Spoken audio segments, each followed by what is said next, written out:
नमस्कार, मी सुरेश वाणी विघ्नर टाइम्समध्ये आपलं सर्वांचं स्वागत करतो. जुन्नर तालुक्यामध्ये बोगस डॉक्टरांची संख्या अधिक प्रमाणात असल्याची ओरड झाली. अनेक डॉक्टरांवर कारवाई झाली. याच कारवाईचे बळी ठरलेले डॉक्टर योगेश फापाळे आपल्या सोबत आहेत. बोगस डॉक्टर म्हणजे नेमकं काय, बोगस डॉक्टरची व्याख्या काय, ही कारवाई कोणाला करता येते, कशा पद्धतीनं करता येते, बोगस डॉक्टर कसं ठरवता येतं, हे सगळं समजून घेण्याचा आपला प्रयत्न आहे. त्याचबरोबर जुन्नर तालुक्यामध्ये 4 दिवसापूर्वी डॉक्टर गणेश सोनवणे यांच्यावर जी कारवाई झाली, या कारवाई संदर्भामध्ये डॉक्टर गणेश सोनवणे यांना अडकवण्यामध्ये जे बोगस डॉक्टरांचं रॅकेट होतं, या सगळ्या मंडळींनी ह्या डॉक्टरांना अडकवले अशा प्रकारची चर्चा होते. या सगळ्याचे सूत्रधार डॉक्टर योगेश फापाळे आहेत. अशा प्रकारची संशयाची सुई त्यांच्या भोवती फिरते. नेमकं सगळं काय आहे हे आपला समजून घेण्याचा प्रयत्न आहे. आपल्याला कोणाला बदनाम करायचे नाही. डॉक्टर गणेश सोनवणे यांची बाजू घ्यायची नाही. जे सत्य आहे ते तुमच्यासमोर आणायचं आहे. डॉक्टर साहेब, आपल्या विघ्नर टाइम्समध्ये स्वागत आहे. नमस्कार. जुन्नर तालुक्यामध्ये जी बोगस डॉक्टरांवर कारवाई झाली, ह्या कारवाईकडे आपण कसं पाहता आणि बोगस डॉक्टर कोणाला म्हटलं जातं? सर, वास्तविक पाहता बोगस डॉक्टर जर म्हणायचं म्हटलं तर ज्याच्याकडे कोणत्याही प्रकारची डॉक्युमेंट नाहीये किंवा जो कोणत्या प्रकारचं डॉक्युमेंट नसताना प्रॅक्टिस करतोय किंवा एक सेम पॅथीमध्ये प्रॅक्टिस न करता एक आयुर्वेदिक माणूस ॲलोपॅथिक करतोय की ॲलोपॅथिक माणूस नॅचरोपॅथीमध्ये प्रॅक्टिस कशी करता? आता बघा, नॅचरोपॅथीमध्ये प्रॅक्टिस करताना प्रथम जेव्हा पेशंट आमच्याकडे येतात तर त्यांचं आम्ही सर्व नाडी परीक्षण करतो, बरोबर? मग मला ते विचारायचं नाही, तुम्हाला परवानगी आहे का व्यवसाय? हो, 100% परवानगी आहे. नॅचरोपॅथीचं रजिस्ट्रेशन असतं? अद्याप महाराष्ट्र गव्हर्नमेंट किंवा इंडियन गव्हर्नमेंट कोणत्या प्रकारच्या तर म्हणजे अशी नोंदणीची तरतूद झालेली नाही. मग असं नसताना तुम्ही बोगस डॉक्टर आहात असं ठरवलं कसं? हे पहा सर, असे ॲलोपॅथिक कौन्सिल फाउंड झालेले. आज आमचं कौन्सिल फाउंड नाही झालेलं. आमच्या कौन्सिलचं एक हे बिल आहे का हे मंत्रालयामध्ये पेंडिंग आहे का तुम्ही जे काही नोंदणी आहे ती करण्यासाठी कौन्सिल पेंडिंग ठेवलेले. अजून त्याच्यावर निर्णय व्हायचा आहे. जेव्हा हे निर्णय फाईल होईल त्याच्यानंतर आपल्याला कौन्सिल फाउंड होणार आहे. तोपर्यंत असं कुठेही GR नाही. डॉक्टर साहेब, तुमचं रजिस्ट्रेशन होईल न होईल, पुढे तुमचं काय असेल तर भाग वेगळा आहे. आज तुम्ही कायदेशीर व्यवसाय करता का? हो, कारण तशी बघा, जेव्हा आम्ही कॉलेजला शिक्षण घेतलं, आम्ही आमची प्रॅक्टिस चालू केली. आम्ही जेव्हा प्रॅक्टिस चालू केली तर आम्हाला असं सांगण्यात आलं होतं का नॅचरोपॅथी रजिस्ट्रेशन कुठे तरतूद नाही, तुम्ही कुठे प्रॅक्टिस करू शकता. इव्हन मला हे सांगायचे, ज्या व्यक्तीकडे लायसन नाही तो माणूस सुद्धा निसर्गोपचार केंद्र चालू शकतो का? याच्यासाठी कोणत्या शिक्षणाची सुद्धा गरज नाहीये. कारण आमच्यामध्ये मोठं काय, तुमचं जनरल फलार वगैरे किंवा पालेभाज्या वगैरे जे आपण देतो, मसाज थेरपी वगैरे, ॲक्युपंक्चर वगैरे आहे, हे नॅचरल आहे की ज्याच्यामध्ये कोणत्याही प्रकारचा ड्रग्स किंवा केमिकल किंवा सर्जरी वगैरे याचा काही संबंध येत नाही. त्याच्यामुळं या नॅचरोपॅथीला पॅथीतून वगळण्यात आलेले की ज्याच्यामध्ये तुम्हाला जर कोणत्याही आरोग्याशी हानिकारक असं काही होत नाही. तर महाराष्ट्र शासनाने तुमचं काही पत्र तुम्हाला दाखवतो मी, ज्याच्यामध्ये स्पष्ट सांगितलेले. बघा, हे महाराष्ट्र गव्हर्नमेंटचं पत्र आहे. याच्यामध्ये स्पष्ट सांगितले की अधिनियम 1961च्या 2(2) अन्वये जो कोणी व्यक्ती औषधोपचार विहित करत नाही किंवा शस्त्रक्रिया करत नाही अशा व्यक्तीला वैद्यकीय व्यवसाय समजलं जातं. परंतु भौतिक उपचार, विद्युत उपचार, हस्तपात चिकित्सा, निसर्ग उपचार, जलद चिकित्सा याच्यामध्ये कोणत्याही प्रकारच्या शस्त्रक्रियेचा संबंध येत नसल्याने सदर व्यवसाय हा वैद्यकीय व्यवसायातून वगळण्यात आलेला. तुम्हाला भोंदू वैद्य म्हणून तुमच्यावर कारवाई का झाली? आता सर, कारवाई होण्याचं एक कारण असे, जेव्हा कारवाईला ती व्यक्ती आपल्या समोर आली तर त्यांनी आम्हाला एक कौन्सिलचं पत्र दाखवलं. कौन्सिलचं पत्र कसं दाखवलं का Maharashtra council of Indian medicine का ह्या संस्थेकडे तुमची नोंद नाहीये आणि त्या अन्वये तुमच्यावर कारवाई होते. तर आम्ही माहिती दिल्यामध्ये त्या महाराष्ट्र काउन्सिल ऑफ इंडियन मेडिसिनला जे काही पत्र पाठवलं होतं का नॅचरोपॅथी काउन्सिलची आपल्याकडे नोंदणी करण्याची तरतूद आहे का, तर त्यांनी आम्हाला हे बघा स्पष्ट सांगितलं, नॅचरोपॅथी प्रॅक्टिस करण्यासाठी आमच्या परिषदेकडे नोंदणी करण्याची तरतूद नाही. दुसरा क्लॉज त्याने असं टाकला होता की की मान्य उच्च न्यायालयाच्या निर्णयानुसार महाराष्ट्र मेडिकल प्रॅक्टिस ऍक्ट 1961चा 33, 34 किंवा 36 हा नॅचरोपॅथी प्रॅक्टिशनर गुन्हा ठरणार नाही. तरी पण सदर व्यक्तीने चुकीच्या पद्धतीने हे पत्र पाठवले. म्हणजे तुम्हाला जर कारवाईचे माहिती अधिकार तुम्ही सांगताय डॉक्टर साहेब, तुम्ही हे सगळं सांगताय, ही सगळी प्रक्रिया चुकीची आहे. मग माहितीच्या अधिकारामध्ये नेमकी कारवाई काय होते अशी माहिती का मागितली नाही? आता सर विषय असा आहे की जनरल जेव्हा आम्ही प्रॅक्टिस करत असताना इतर बऱ्याच नॅचरोपॅथी डॉक्टरांवर कारवाई झाल्या होत्या. याचं एक कारण असं असेल सर की जेव्हा एखादा व्यवसाय फॉर्मला येतो, व्यावसायिक असोसिएटी, जर समजा माझा व्यवसाय चांगला चाललाय, माझ्या शेजारच्या मित्राला ते पावत नाही, ह्या डॉक्टरकडे म्हणजे त्यांचं 1-2 डेफिनेशन मध्ये असं बघताय की ॲलोपॅथिक ड्रग जेव्हा बॉडीमध्ये तात्पुरता रिझल्ट मिळतो, परंतु तो पेशंट लॉंग टाइम म्हणजे वर्षानुवर्ष प्रॅक्टिस करणारे डॉक्टर तो येत असतो. डॉक्टर साहेब, तुम्ही माझ्या प्रश्नाचं उत्तर टाळताय. माझा प्रश्न असा आहे, जर तुमच्यावर जी कारवाई झालेली आहे ही कारवाई कायदेशीर आहे का, कारवाई करण्याचा अधिकार आहे का, याबाबतची माहितीच्या अधिकारात का मागितली नाही? आता सर असे माझ्यावर जी कारवाई झाली ही बेकायदेशीर झालेली. कारण तुमच्यावर कारवाई बेकायदेशीर झाली हे तुम्ही ठरवणारे कोण? जर माझ्याकडे नॅचरोपॅथी प्रॅक्टिस करण्याची परमिशन आहे, बरोबर, आणि तुम्ही कोणाच्या एखाद्या पत्रावर कोणती शहानिशा करता, माझ्यावरती कलम लागते का? समजा मी तुमच्या मेडिकल प्रॅक्टिस ऍक्ट मध्ये तुमच्यावर जी कारवाई केली ती नियमबाह्य आहे, तुम्ही कशाच्या आधारे म्हणताय? माझी जी डॉक्युमेंट आहेत तर त्याच्यामध्ये जर कोणत्या प्रकारचं फ्रॉड डॉक्युमेंट नाही, लिगलेशन जे आहे, माझ्या नॅचरोपॅथी इन्स्टिट्यूट नाशिकचं मी स्टुडंट आहे. नॅचरोपॅथी इन्स्टिट्यूट हे दिल्ली अफिलिएटेड आहे आणि ज्याचे कमीत कमी 10,000 विद्यार्थी महाराष्ट्रात प्रॅक्टिस करतायत. आणि माहितीच्या अधिकारामध्ये आमच्या कॉलेजचे जे प्राचार्य आहेत त्यांनी सगळ्या ठिकाणावर माहिती मागवली की महाराष्ट्रामध्ये तुम्ही कुठेही प्रॅक्टिस करू शकता. त्याच्यासाठी तुम्हाला माझी काही प्रूफ सादर करतो तुमच्या पुढे.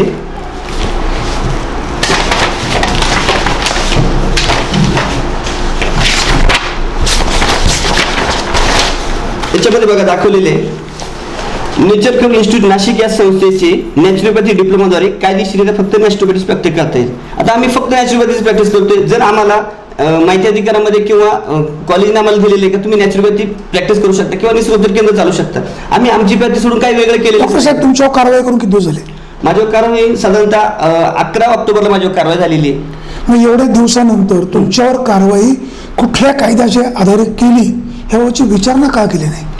सर विषय असा होता की ज्यावेळी घटना घडली त्यावेळी घटनास्थळी मी नव्हतो. माझी मिसेस माझ्या निसर्गोपचार केंद्रात बसलेली होती.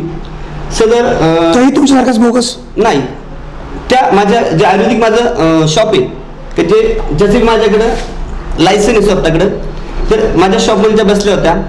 सदर काही पोलीस लोक आणि गणेश सोनवणे हा जो डॉक्टर आहे ज्याच्यावर नुकतीच कारवाई झाली, तर हे डॉक्टर माझ्या निसर्गोपचार केंद्रामध्ये आलेले आहेत. तिथून त्यांनी मला फोन केलेला आहे का डॉक्टर साहेब आम्हाला तुमचं निसर्गोपचार तपासायचं. म्हटलं काय हरकत नाही सर, तपासून घ्या. त्याच्यानंतर 10 मिनिटांनी मला फोन आला का तुमच्या मला कारवाई करावी लागते. म्हटलं का? म्हणजे तुम्हाला नॅचरोपॅथी काउन्सिलची रजिस्ट्रेशन नोंद नाही तुमच्याकडे, तर तुम्हाला कारवाईला भाग पडावं लागेल. म्हटलं सर असं नाही का, माझ्याकडं डॉक्युमेंट आहेत ती बी ओरिजिनल डॉक्युमेंट आहेत. ते म्हणले मला तुमची कोणती डॉक्युमेंट पाहिजे नाही आहेत, मला वरून काउन्सिलचं पत्र आहे आणि मला कारवाई 100% करावं लागेल.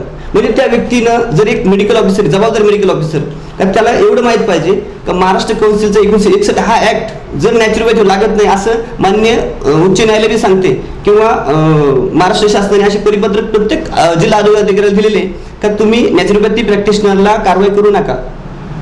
तर तुम्ही डॉक्टर असताना हे का तपासून नाही घेतलं आणि हे का केलं असं, याचं एक कारण असे की व्यावसायिक असोसिएटी स्थानिकचे काही माहिती अधिकारातले कार्यकर्ते किंवा स्थानिकचे काही पत्रकार ज्यांनी व डॉक्टरांचा व्यवसाय खूप चांगला चाललाय, डॉक्टरने कुठेतरी नाव बदनाम करायचे, तर त्या अनुषंगाने ती कारवाई घडून आणली. घडून आणल्यानंतर त्यांचा विषय असा होता का डॉक्टरांना अटक करावी, परंतु मी माझ्या वकिलांना अटक झाली नाही, मला अटक झाली नाही किंवा त्यांनी प्रयत्न खूप केला की यांना डॉक्टरना अटक झाली पाहिजे, परंतु मी माननीय सेशन कोर्टामध्ये अटकपूर्व जामीन टाकला. माझी सर्व डॉक्युमेंट पोलीस स्टेशनला आणि आरोग्य अधिकाऱ्यांना व्हेरिफिकेशनला दिली. परंतु जेव्हा सेचा विषय येतो पोलीस स्टेशन सेचा, तर त्यांनीच त्या सेमध्ये असं म्हटलं की डॉक्टरने आम्हाला एकही डॉक्युमेंट दिले नाही. त्यावेळी माननीय सलगर कोर्टाने नोव्हेंबरमध्ये माझा अर्ज जामीन फेटाळला. पुन्हा मला फोन का तुम्ही डॉक्टर हजर व्हा. परंतु मी एक विचार केला, मी जर निर्दोष आहे, माझी डॉक्युमेंट क्लिअर आहे, हरकत नाही, मी उच्च न्यायालयामध्ये धाव घेतली आणि तिथे माननीय हायकोर्टाचे जे काही वकील आहेत, उज्ज्वल निकम यांचे चिरंजीव अनिकेत निकम यांच्याकडे मी माझी केस सपोर्ट केली. त्यांनी ती डॉक्युमेंट वाचली. ते म्हटले डॉक्टर ही डॉक्युमेंट क्लिअर आहे, नॅचरोपॅथीवर कारवाई होऊ शकत नाही, यांनी चुकीच्या मध्ये कारवाई केली, काही हरकत नाही. पुढच्या कोर्टामध्ये त्यांनी जी काही प्रोसेस आहे ती टाकून दिली.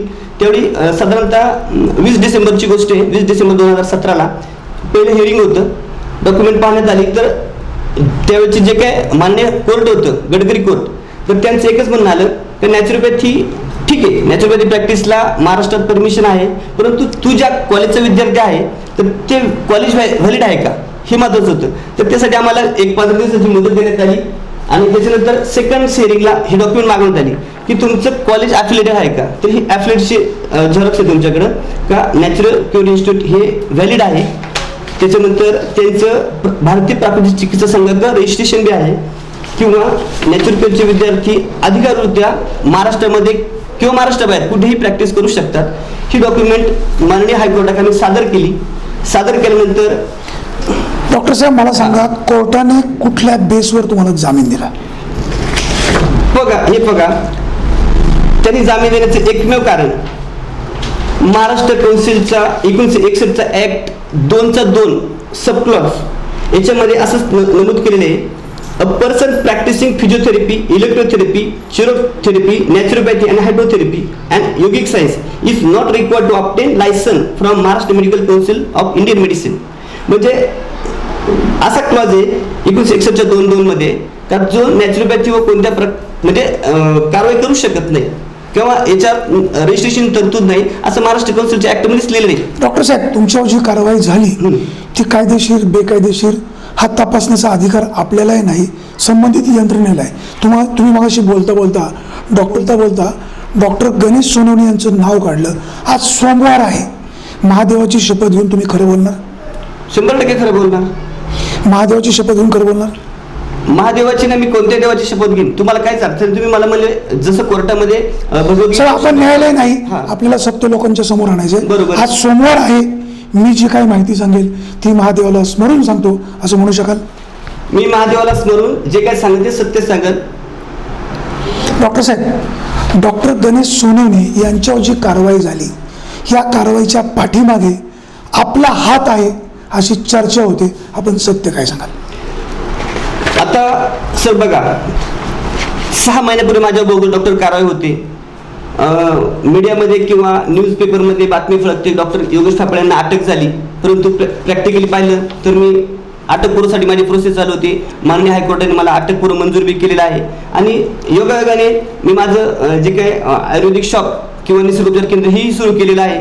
आता गोष्ट अशी होऊ शकते की समोरच्या व्यक्तीला जेव्हा आपला पराभव होतो तर त्यावेळी त्याला वाटत असतं का सदर माणसाला मला अटक करता नाही आली किंवा याला पोलीस स्टेशन जमा नाही करता आला आणि तो निर्दोष सुटतोय. तर त्या अनुषंगाने जर त्यांनी माझं नाव घेतलं असेल तर मी सांगू शकत नाही. तसं पाहिलं तर गणेश सोनवणे नाही, तुमचं नाव फक्त आम्हीच घेतोय असं म्हणायचंय नाही. या प्रकरणामध्ये तुमचं नाव घेतलं जातं, हे नाव फक्त आम्ही घेतोय? नाही, तुम्ही घेत नाही. मी तालुक्यात खूप लोकांकडून ऐकलं का डॉक्टर तुमचा त्याची संबंध आहे असं त्यांचं. कुठं ऐकलं? बघा, आळेफाटा, ओतूर, जुन्नर प्रत्येक परिसरात पोलिसांकडून सुद्धा ऐकलं. ज्या दिवशी ही घटना घडली 11 मला वाटते 11 एप्रिलला, त्या दिवशी रात्री 12:30 वाजता मला पोलीस स्टेशन फोन आला होता की डॉक्टर गणेश सोनवणे यांच्यावर बलात्काराचा गुन्हा दाखल होते आणि तुमचा त्याच्यात हात आहे असं डॉक्टर गणेश सोनवणेचं म्हणणे. तर त्या 15 मिनिटात मी पोलीस स्टेशन हजर झालो होतो. माननीय जे काही PI आहेत त्यांच्याकडे आल्यानंतर त्यांनी माझा जबाब घेतला. ते बोलले डॉक्टर यांचं म्हणणं असं आहे की 100 व्यक्ती पीडित व्यक्ती जे आहे जो बलात्कार झाला हे तुम्ही त्यांच्याकडे पाठवले. म्हटलं सर मला एक सांगा, पीडित महिला तुमच्या दवाखान्यामध्ये परिचारिका होती? नाही, परिचारिका नव्हती. तिचा आमच्या दवाखान्याशी तसा काही एक संबंध नाही. ती व्यक्ती मार्केटिंग करते हे मला माहिती. तुम्ही वैद्यकीय व्यवसाय करता, डॉक्टर सोनवणे हे वैद्यकीय व्यवसाय करत होते, त्यांच्यावर झालेल्या कारवाईकडे तुम्ही कसं पाहता? बघा, वास्तविक पाहता डॉक्टर क्षेत्रात ते बी काम करतात, मी बी काम करतो. आमचे जेव्हा आम्ही डॉक्टर होतो त्यावेळी एक शपथ घेतली असती का तुमच्याकडे येणारे पेशंट हे स्त्री असतो किंवा पुरुष असतो त्यांच्याकडे फक्त त्यावेळेच्या जी भूमिका आहे, तुम्ही पेशंट आणि डॉक्टर हेच नातं राहिलं पाहिजे. जर तुम्ही पेशंट म्हणून आलेल्या व्यक्तीला जर गैरकृत्य करत असेल तर त्यांच्या जागी मी जरी असलो तरी मला शासन झालं पाहिजे किंवा डॉक्टर जरी असतील किंवा अदर कुणी डॉक्टर असेल तरी त्याला गुन्हा असेल तर त्याला शासन 100% झालं पाहिजे असं माझं प्रामाणिक मत आहे. तुमच्यावर जी कारवाई झाली अशा किती लोकांवर कारवाई झाली? यापूर्वी साधारणतः 8 लोकांवर कारवाई झाली जुन्नर तालुक्यामध्ये. मग जुन्नर तालुक्यातील ह्या 8 जणांच्या टोळीनं हा बनाव रचला अशी पण चर्चा होती. आता सर बघा, वैद्यकीय व्यवसायात कोणताच डॉक्टर एकमेकांसंग दुश्मनी घेणार नाही आणि मला एवढी खात्री, माझे नॅचरोपॅथी जे काही बांधव आहेत तर ते असं गैरकृत्य कुणी करणार नाही. जर समजा एखादी बनावट व्यक्ती समजा आपण पाठवली असं गृहीत धरू, परंतु समोरच्या व्यक्तीने बलात्कार केलाय, 3 तास त्या व्यक्तीला दारूचे नशे डांबून ठेवले, ही एक गोष्ट महत्वाची ना. जर एखादी व्यक्ती आपण बनावट करून पाठवली तर ती न काही करता सुद्धा गुन्हा दाखल करू शकत होती. किंवा मी जरी जेल म्हणजे जामिनासाठी प्रोसेसमध्ये होतो, माझे 8 बांधव. डॉक्टर सोनवणेंच्या घटनेकडे तुम्ही कसं पाहता? ही जी घटना आहे ही माणुसकीला काळिंबा लावणारी आणि वास्तविक पाहता शिवछत्रपती पावनजरला आपला जुन्नर तालुका आहे आणि डॉक्टर सोनवणे दोषी आहेत असं म्हणायचे? दोषी आहेत किंवा नाही आता हे जेव्हा त्यांची वैद्यकीय तपासणीचे अहवाल येतील त्यावेळी म्हणते, परंतु वास्तविक पाहता जर ती व्यक्ती ठामपणे सांगते की माझे बलात्कार झाले, माझे मेडिकल करा, तर आपण त्या दृष्टीने विचार केला पाहिजे की जर आपण त्या महिलेला बदनाम करत नाही, त्या महिला आपल्या बहिणीसारख्या आहेत, परंतु या डॉक्टर निर्दोष आहे, हा डॉक्टर चांगला आहे, अशा प्रकारचे अनेक संघटना, अशा प्रकारचे अनेक लोक डॉक्टरची बाजू घेऊन पोलीस स्टेशनकडे जातात. तुम्ही कसं पाहता? आता बघा, वास्तविक पाहता गणेश सोनवणे माझा मित्र आहे, तसा माझं सुद्धा मला बी ही घटना जेव्हा ऐकली मला सुद्धा शॉकिंग बसलं का गणेश सोनवणे माझा मित्र असताना वैद्यकीय शास्त्रात म्हणजे जरी आम्ही आता त्यांनी माझ्यावर कारवाई केली तर तो समजा वरून कौन्सिलचा दबावाला केला त्याच्याशी मी बोलू शकत नाही, परंतु 7 ते 8 वर्षापूर्वी ती कारवाई करताना डॉक्टर सोनवणेंनी पैसे मागितले ते? नाही, पैसे नाही मागितले त्यांनी, परंतु जे काय त्याच्याबरोबर मीडिया होता तर काही काळापूर्वी ह्या मीडिया लोकांचा, त्यांचं मला नाव नाही घ्यायचं, परंतु बुवा तुम्ही लय व्यवसाय करता तर तुम्ही आम्हाला काहीतरी द्या, परंतु मी त्यांना भिडकावून झालो, कारण जर आम्ही लिगल काम करतोय तर तुम्हाला कोणत्या परिस्थितीत पैसे द्यायचे, आम्ही नाही घेतलं, आम्ही कोणाला पैसे दिले नाही त्यावेळी, पण तशा स्वरूपाच्या धमक्या किंवा काही लोकांची मागण्या आमच्याकडे होत्या का तुम्ही जर व्यवसायातले कामवता तर आम्हाला कोणत्या तरी. डॉक्टर सोनवणेंचे समर्थक डॉक्टर फापाळे व त्यांच्या टोळीकडे संशयी नजरेने पाहतात. तुम्ही जुन्नरकर जनतेला काय आश्वासन द्याल? जुन्नरकर जनतेला सर मला एकच सांगायचंय, मी जरी अहमदनगर जिल्ह्यातला असलो तरी माझा जन्म हा पिंपळवंडी गावामध्ये शिवछत्रपतीने पावनजरला जन्मभूमी झालेला आहे आणि माझ्या आईवडिलांनी माझे इतके चांगले संस्कार केले की मी चुकीचं काम करू शकत नाही. आणि जर मला म्हणायचंय जर त्या जागी गणेश म्हणजे मी जरी असतो आणि मी गुन्हा केला असता तर शिवछत्रपतीच्या पावनभूमीत मला सुद्धा शिक्षा व्हायला हवी, हे माझं प्रामाणिक मत आहे. तसंच जर डॉक्टर गणेश सोनवणे ते जर चुकले असेल त्यांना बी जे काही माननीय कोर्ट असेल त्यांनी योग्य ती शिक्षा दिली. आणि जनतेला एकच सांगायचंय की जरी माझ्यावर doctor Ganesh Sonawane bogus doctor कारवाई केली काही हरकत नाही, मी माझ्या पद्धतीने समजा कोर्टामध्ये 6 महिने लढलो किंवा 8 ते 10 लाख रुपये माझा कोर्टासाठी खर्च झाला, माझं कुटुंब उद्ध्वस्त झालं, पण मी त्याबद्दल कुणालाच तालुक्यात कुणालाच वाईट बोललेलं नाही. व ठीक आहे, माझं नशिबाने झालं, मी माझ्या पद्धतीने माझा प्रॉब्लेम सॉल्व्ह केला, परंतु मला त्यांच्याबद्दल राग बिलकुल नाही. जे वरून डॉक्युमेंटेशन आले त्यानुसार त्यांनी माझ्यावर कारवाई केली, त्याबद्दल त्यांच्याबद्दल माझा बिलकुल राग नाही.